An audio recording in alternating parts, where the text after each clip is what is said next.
Ano, parang mali ng konti. Wrong pin pala yun. Long distance o short distance na mga booking. Siyempre meron siyang disadvantage and Hindi lang isang beses, marami ng beses dito eh. Ba't bawal ba yun? dating mo doon, babalik ka, naka 800 ka na. 60 ang base fare, 8 per kilometer.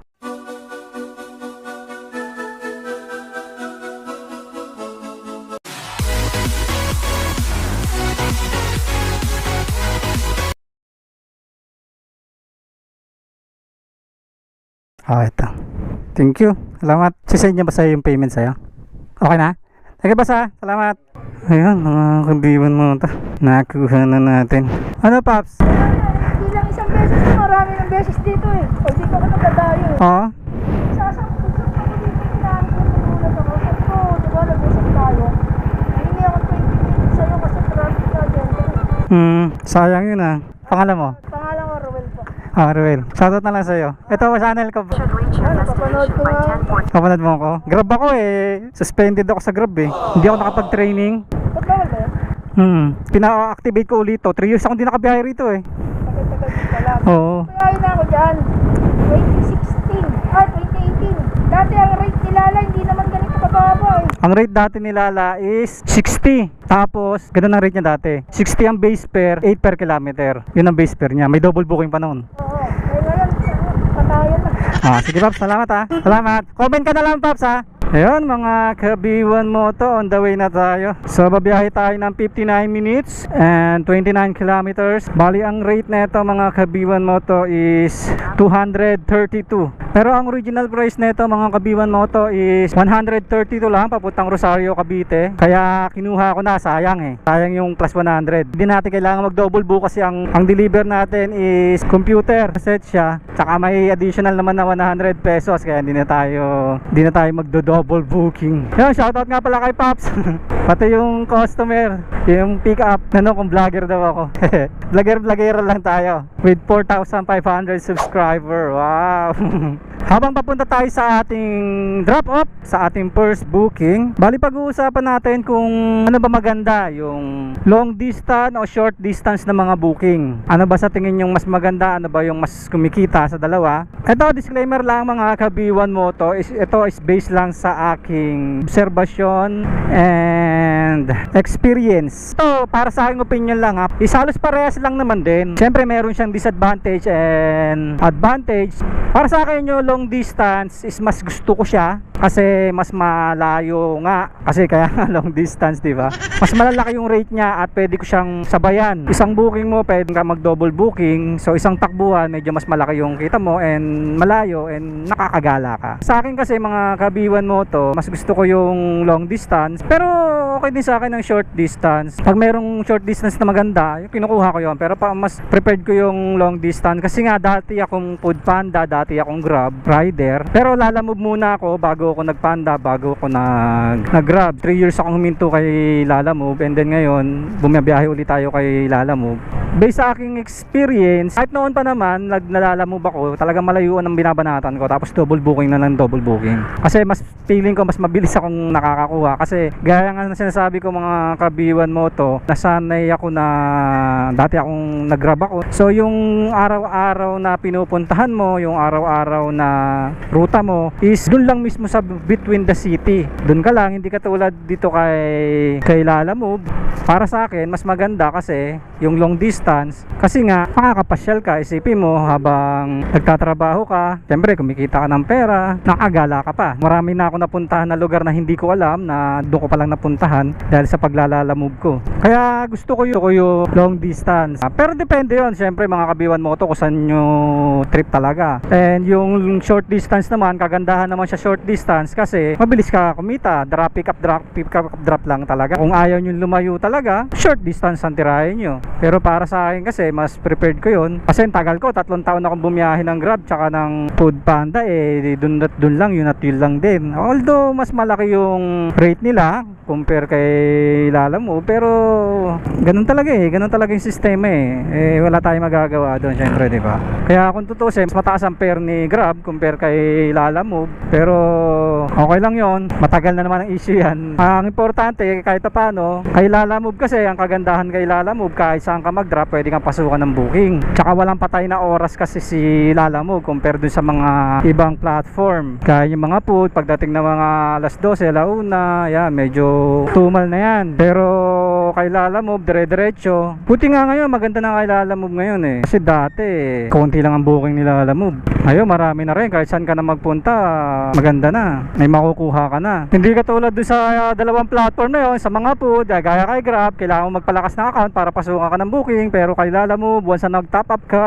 bibigyan ka ng booking ni Lalamove kahit saan ka magpunta. Yun lang ang kagandahan kay Lalamove. Syempre, meron ding rating kay Lalamove, pero madali lang naman, basta wag ka mag-cancel, madali na yun. Pero papasukan ka pa rin naman. Tsaka kahit 100 lang, top up mo, walang kaso ron. Hindi ka tulad sa ibang platform, gaya ng Grab. Kay Grab, magtatapok pa ng malaki para pasukan ka ng pasukan.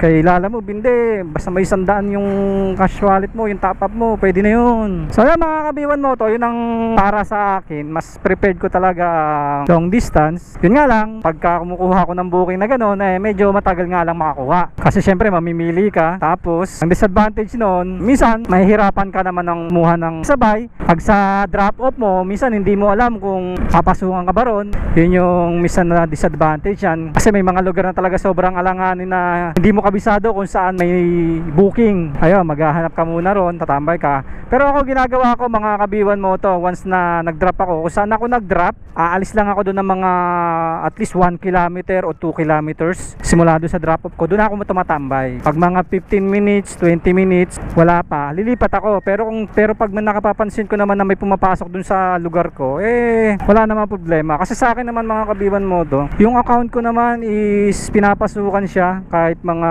10 kilometers pataas. May pumapasok nga sa akin na mga 17, 18 hanggang 20 kilometers doon sa location ko. Kaya kung within that area lang naman, sigurado naman papasukan tayo. Saka syempre pag nakakuha tayo ng booking dun sa lugar kung saan tayo nag-drop off ng long distance, syempre pag nakakuha tayo long distance uli, pabalik ulit tayo. Yun, double book uli kukunin natin doon para dalawang takbo, isang balikan lang tayo, malaki na kinikita natin. Kaya nga minsan mga kabiwan mo to, pag ako tumatakbo ng long distance, minsan dalawang balik lang, okay na ako ron kasi minsan ang isang papunta mo nasa 100 plus o kaya 200, dalawang 200, so 400 na yon. Pagdating mo doon, babalik ka, naka 800 ka na. Pagdating ko doon sa lugar ko at maaga pa, doon ako mag-iikot kahit mga pa isa-isang daan lang, 80, yan, kukunin ko na yan. Di na ako lalayo doon sa area ko hanggang maka 1,000 lang ako. Hanggang magawa ko is ma-secured ko yung 1,000 na less na yung tinap up ko, less yung gasolina, siyempre less yung pinangkain ko. Ayun yung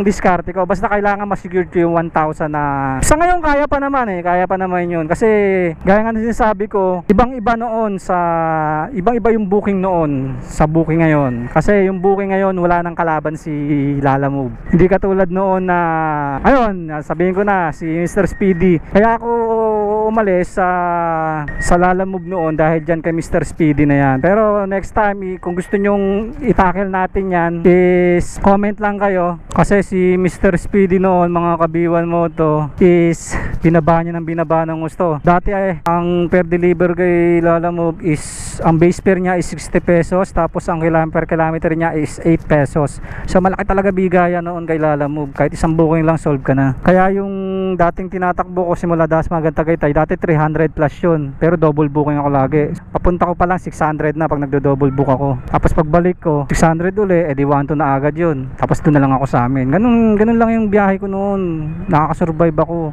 Pero nung dumating si Mr. Speedy at sobrang baba ng fare niya, grabe, binaba ni Lalamove kasi nga competitor kailangan nilang mag-adjust para masurvive yung company. Tapos dumating si Borso, pero wala na naman na si Borso Ibig ko sabihin hindi naman siya naging threat. Si Mr. Speedy lang talaga naging threat talaga nung time na yon. Kasi grabe ginawa ni Speedy nun. Tapos yung Grab naman, Grab Express naman, so hindi naman din ganun kalakas. Si Lalamove talaga, pagdating sa Express, si Lalamove talaga ang kilalang kilala. Si Lalamove ang number 1. Tsaka maganda si Lalamove ngayon kasi nga madami na yung booking niya. Kahit saan ka mag-drop, kahit anong oras, may booking na siya. Hindi katulad noon talaga na may mga patay na oras na walang booking. Ang dami ko nasabi mga kabiwan moto, wala pa tayo din sa drop off natin. Traffic kasi.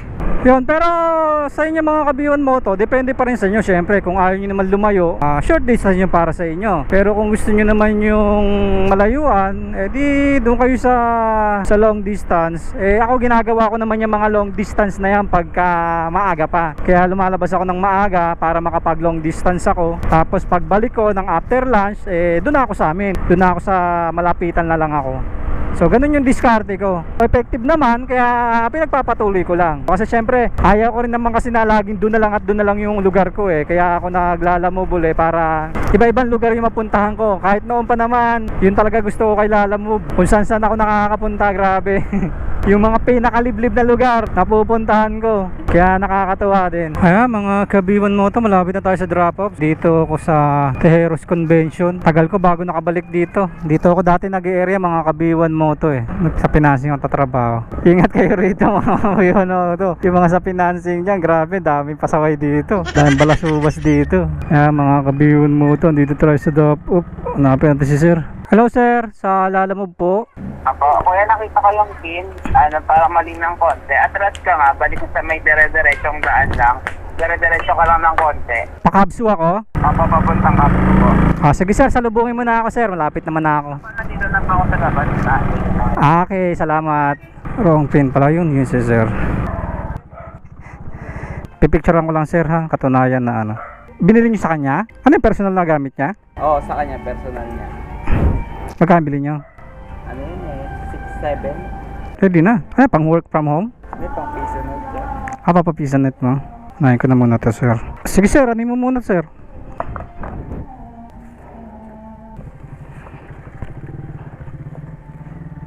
Wala na sir. Pa-double check sir ha. Wala na. Iniwan ko na yung karton. 230 to sir. Salamat po. Ayan mga kabiwan mo to. Sir, parate na lang po ako ha.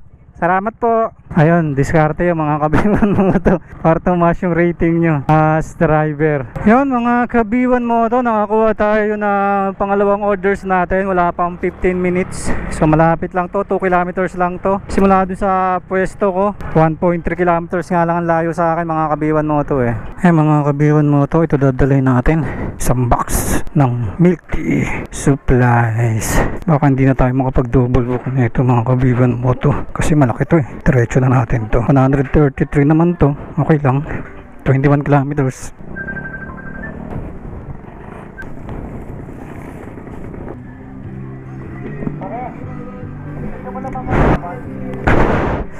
Ayan mga kabiwan mo to. Di na natin sasabayan. Bigat. Hingal ako. Ayan mga kabiwan mo to, babiyahe tayo ng 22 kilometers at abot ito ng 49 minutes. Bali simula dito sa Tansa Public Market is babiyahe tayo ng Maragondon. Bali ang fare nito mga kabiwan mo to is 133. So sasabayan ko sana siya, kaso malaki, isang box, kaya hindi ko na sinabayan. Hanap na lang ulit tayo dun mamaya, tapos tignan natin kung makakakuha tayo sa Maragondon. So ito maganda dito mga kabiwan mo to, kay Lalamove, kahit saan ka mag-drop makakuha ka ng booking. Yun mga kabiwan mo to, umalis tayo dun sa Maragondon kasi 30 minutes na hindi tayo pinapasukan pabalik tayo ng Panaik. So yun lang, pagka long ride, pagka liblib yung napuntahan mo at walang booking doon, yun lang ang consequence doon. Pero okay lang, ganun talaga. Hindi tayo nakachamba ron. Yun mga kabiwan mo to, nakakuha tayo ng order natin di papuntang Tansa. 1.9 kilometers yung layo natin sa pickup. Naghintay tayo ng almost 45 minutes. Try natin kung makasabayan natin to. Kandila lang daw ang ipapadala. So hopefully, boss, dito daw Manteban. Kandila daw baka dito sa loob. Pwede ako pa mark dyan? Salamat boss saglit lang naman, tawagan ko lang. Ayan mga kabiwan mo to, San Pedro Laguna pala to. Akala ko Tansa. Nasaan yung Tansa ko? Ayan mga kabiwan mo to, titignan natin kung masasabayan natin to. 13 to San Pedro. Ayan, pauwi na tayo mga kabiwan mo to. Pagod ako. Napakainit kasi mga kabiwan moto. Gaya nga ng sabi ko kanina mga kabiwan moto, nasa sa inyo pa rin kung anong gusto ninyo, kung gusto niyo ng long ride. Para sa akin parehas lang naman din eh. So depende lang talaga sa inyo kung gusto niyo bumiyahe ng malalayo o kung gusto niyo malapitan lang, nasa sa inyo pa rin yon. Hi guys mga kabiwan moto, hanggang dito na lang. Sana nagustuhan ninyo ang video natin ngayong araw. And always remember mga kabiwan moto, pray before you ride. Ride safe. God bless. B1 Moto out. Bye bye.